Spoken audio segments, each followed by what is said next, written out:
ಬೆಂಕಿಯಿಂದ ಬಾಣಲೆಗೆ ಬಿದ್ದಂತಾಗಿದೆ ಪಾಕಿಸ್ತಾನದ ಪರಿಸ್ಥಿತಿ. ಮೊದಲೇ ಆರ್ಥಿಕ ಪರಿಸ್ಥಿತಿ ಹದಗೆಟ್ಟು ಬಾಯ್ ಬಡ್ಕೊಳ್ತಿದ್ದಂಥ ಪಾಕಿಸ್ತಾನ ಈಗ ಯಾಕಾದರೂ ಚಾಂಪಿಯನ್ಸ್ ಟ್ರೋಫಿಯನ್ನು ಆಯೋಜನೆ ಮಾಡಿದ್ವಪ್ಪ ಅಂತ ಹಣೆ ಚೆಚ್ಚಿಕೊಳ್ತಾ ಇದೆ.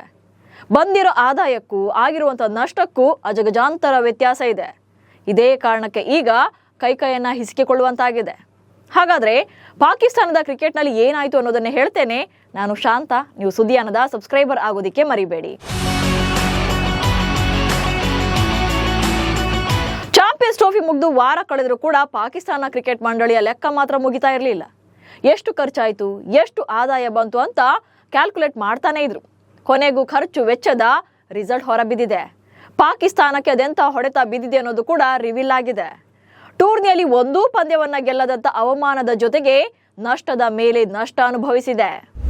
ಟೂರ್ನಿ ಆಯೋಜನೆ ಖರ್ಚಿನಲ್ಲಿ 85% ನಷ್ಟ. ICC ಟೂರ್ನಿ ಅಂದ್ರೆ ಅಲ್ಲಿ ಹಣದ ಹೊಳೆಯೇ ಹರಿಯುತ್ತೆ. ಅದು ಖರ್ಚಿನ ವಿಚಾರವಾದ್ರೂ ಸರಿ, ಆದಾಯದ ವಿಚಾರವಾದ್ರೂ ಸರಿ. ಆದರೆ ಚಾಂಪಿಯನ್ಸ್ ಟ್ರೋಫಿ ಆಯೋಜನೆ ಮಾಡಿದಂಥ ಪಾಕಿಸ್ತಾನ ವಿಚಾರದಲ್ಲಿ ಮಾತ್ರ ಅದು ನೆರವೇರಿಲ್ಲ. 29 ವರ್ಷಗಳ ನಂತರ ಪಾಕಿಸ್ತಾನದಲ್ಲಿ ICC ಟೂರ್ನಿಯನ್ನು ಆಯೋಜನೆ ಮಾಡಲಾಗಿತ್ತು. ಹೈಬ್ರಿಡ್ ಮಾದರಿಯಲ್ಲಿ ಟೂರ್ನಿ ನಡೆದರೂ ಕೂಡ ಆತಿಥ್ಯ ಮಾತ್ರ ಪಾಕಿಸ್ತಾನದ ಹೆಸರಲ್ಲೇ ಇತ್ತು. ಆದರೆ ಟೂರ್ನಿಯಲ್ಲಿ ಒಂದೂ ಪಂದ್ಯವನ್ನು ಕೂಡ ಗೆಲ್ಲೋಕಾಗದೆ ನಷ್ಟದ ಮೇಲೆ ನಷ್ಟ ಅನುಭವಿಸಿದೆ. ಚಾಂಪಿಯನ್ಸ್ ಟ್ರೋಫಿಯಲ್ಲಿ ಪಾಕಿಸ್ತಾನ ತಂಡ ತನ್ನ ತವರಿನಲ್ಲಿ ಆಡಿದ್ದು ಕೇವಲ ಒಂದೇ ಒಂದು ಪಂದ್ಯವನ್ನು ಮಾತ್ರ. ಇಷ್ಟಕ್ಕೆ ಬರೋಬ್ಬರಿ 869 ಕೋಟಿ ರೂಪಾಯಿಗಳನ್ನು ಖರ್ಚು ಮಾಡಿದೆ. ಇಷ್ಟೊಂದು ಹಣ ಖರ್ಚು ಮಾಡಿದ PCB ಕೊನೆಗೆ 85% ನಷ್ಟವನ್ನು ಅನುಭವಿಸಿದೆ. ಹೋಸ್ಟಿಂಗ್ ಮತ್ತು ಟಿಕೆಟ್ ಮಾರಾಟದಿಂದ ಸಿಕ್ಕಿದ್ದು ಚಿಲ್ಲರೆ ಕಾಸು.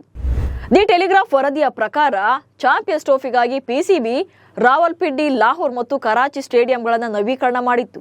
ಇದಕ್ಕಾಗಿ ಸುಮಾರು $58 ಮಿಲಿಯನ್, ಅಂದರೆ ಭಾರತೀಯ ಕರೆನ್ಸಿ ಪ್ರಕಾರ ಸುಮಾರು 500 ಕೋಟಿ ರೂಪಾಯಿಗಳನ್ನು ಖರ್ಚು ಮಾಡಿತ್ತು. ಇದು ಪಾಕಿಸ್ತಾನದ ಬಜೆಟ್ಗಿಂತ 50% ಹೆಚ್ಚಾಗಿತ್ತು. ಯಾಕಂದ್ರೆ ಅವರು ಮೊದಲು ಮಾಡಿದಂಥ ಪ್ರಿಂಟೇ ಬೇರೆ ಇತ್ತು, ಅದಕ್ಕೆ ಖರ್ಚಾಗಿದ್ದಂಥ ವೆಚ್ಚ ಮತ್ತೆ ಬೇರೆ ಆಯಿತು. ಅಲ್ಲದೆ ಟೂರ್ನಿಯ ಈವೆಂಟ್ ಸಿದ್ಧತೆಗಳಿಗಾಗಿ ಹೆಚ್ಚುವರಿ $40 ಮಿಲಿಯನ್, ಅಂದರೆ ಸುಮಾರು 347 ಕೋಟಿ ರೂಪಾಯಿಗಳನ್ನು ಖರ್ಚು ಮಾಡಿತ್ತು. ಹೇಳಿ ಕೇಳಿ ICCಗೆ ಹೆಚ್ಚು ಆದಾಯ ಬರೋದೇ ಭಾರತದ ಪಂದ್ಯಗಳಿಂದ. ಭಾರತದ ಪಂದ್ಯಗಳು ದುಬೈನಲ್ಲಿ ನಡೆದ ಕಾರಣಕ್ಕೆ ಪಾಕಿಸ್ತಾನಕ್ಕೆ ಮೊದಲನೇದಾಗಿ ದೊಡ್ಡ ಹೊಡೆತ ಬಿದ್ದಿತ್ತು. ಇದರ ಜೊತೆಗೆ ಪಾಕಿಸ್ತಾನ ತಂಡ ಲೀಗ್ನಲ್ಲಿ ಹೊರಬಿದ್ದ ಕಾರಣ ಪ್ರೇಕ್ಷಕರು ಕೂಡ ಪಂದ್ಯ ನೋಡೋಕೆ ಮೈದಾನಗಳತ್ತ ಬರಲೇ ಇಲ್ಲ. ಟಿಕೆಟ್ ಮಾರಾಟ ಮತ್ತು ಹೋಸ್ಟಿಂಗ್ ಹಕ್ಕುಗಳಿಂದ ಪಾಕಿಸ್ತಾನ ಕೇವಲ 52 ಕೋಟಿ ರೂಪಾಯಿಗಳನ್ನು ಮಾತ್ರ ಗಳಿಸಿದೆ. ಈ ಮೂಲಕ 85% ನಷ್ಟ ಅನುಭವಿಸಿದೆ. ಲಾಸ್ ಬೆನ್ನಲ್ಲೇ ಆಟಗಾರರ ಸಂಬಳಕ್ಕೂ ಕತ್ತರಿ. ICC ಟೂರ್ನಿಯನ್ನು ಆಯೋಜನೆ ಮಾಡಿದ್ರೂ ಕೂಡ ಪಾಕಿಸ್ತಾನಕ್ಕೆ ಯಾವ ಲಾಭ ಕೂಡ ಆಗಲಿಲ್ಲ. ಅಲ್ಲದೆ ಒಂದೇ ಒಂದು ಪಂದ್ಯವನ್ನು ಕೂಡ ಗೆಲ್ಲೋಕಾಗದೆ ಟೂರ್ನಿಯಿಂದಲೇ ಹೊರಬಿದ್ದಿದ್ರು. ಹೀಗಾಗಿ ನಷ್ಟದ ಪರಿಹಾರಕ್ಕೆ ಮುಂದಾಗಿರುವಂಥ PCB ತಮ್ಮ ದೇಶದ ಆಟಗಾರರ ಸಂಬಳಕ್ಕೂ ಕೂಡ ಕತ್ತರಿ ಹಾಕಿದೆ. ರಾಷ್ಟ್ರೀಯ T20 ಚಾಂಪಿಯನ್ಶಿಪ್, ದೇಶೀಯ T20 ಟೂರ್ನಮೆಂಟ್ನಲ್ಲಿ ಪಂದ್ಯದ ಶುಲ್ಕವನ್ನು 90% ಕಡಿಮೆ ಮಾಡೋಕೆ ಮುಂದಾಗಿದೆ. ಹಾಗೆ ಒಂದು ಕಾಲದಲ್ಲಿ ಪಂಚತಾರ ಹೋಟೆಲ್ಗಳಲ್ಲಿ ಉಳ್ಕೊಳ್ತಾ ಇದ್ದಂಥ ಕ್ರಿಕೆಟಿಗರ್ ಈಗ ಸಾಧಾರಣ ಬಜೆಟ್ನ ವಸತಿಗಳಲ್ಲಿ ಉಳ್ಕೊಳ್ಬೇಕಾಗಿದೆ. ಅಷ್ಟೇ ಅಲ್ಲ, ಮುಂದಿನ ಕ್ರಿಕೆಟ್ ಪಂದ್ಯಗಳ ಟಿಕೆಟ್ ಬೆಲೆಯನ್ನು 2 ಪಟ್ಟು ಹೆಚ್ಚಿಸೋಕೆ ಚಿಂತನೆ ಮಾಡಿಸಿದೆ. ಹೀಗೆ ಆಗಿರೋ ನಷ್ಟವನ್ನು ಭರಿಸೋಕೆ ಬೇರೆ ಪ್ಲಾನ್ಗಳನ್ನು ಮಾಡ್ಕೊಳ್ತಾ ಇದೆ. ಒಟ್ಟಿನಲ್ಲಿ Pakistan cricket board ICC tourney ಆಯೋಜನೆ ಹಕ್ಕು ಸಿಕ್ಕಿದ್ದಕ್ಕೆ ಖುಷಿ ಪಡಬೇಕು ಅಥವಾ ಆಗಿರೋ ನಷ್ಟವನ್ನು ಭರಿಸೋದು ಹೆಂಗೆ ಅಂತ ಯೋಚನೆ ಮಾಡಬೇಕು ಗೊತ್ತಾಗದೆ ಒದ್ದಾಡ್ತಾ ಇದ್ದಾರೆ. ಈಗ ಅವರೇ ಹೇಳ್ಕೊಂಡಿರುವಂತೆ 85% ಲಾಸ್ ಮಾಡ್ಕೊಂಡಿದ್ದಾರೆ.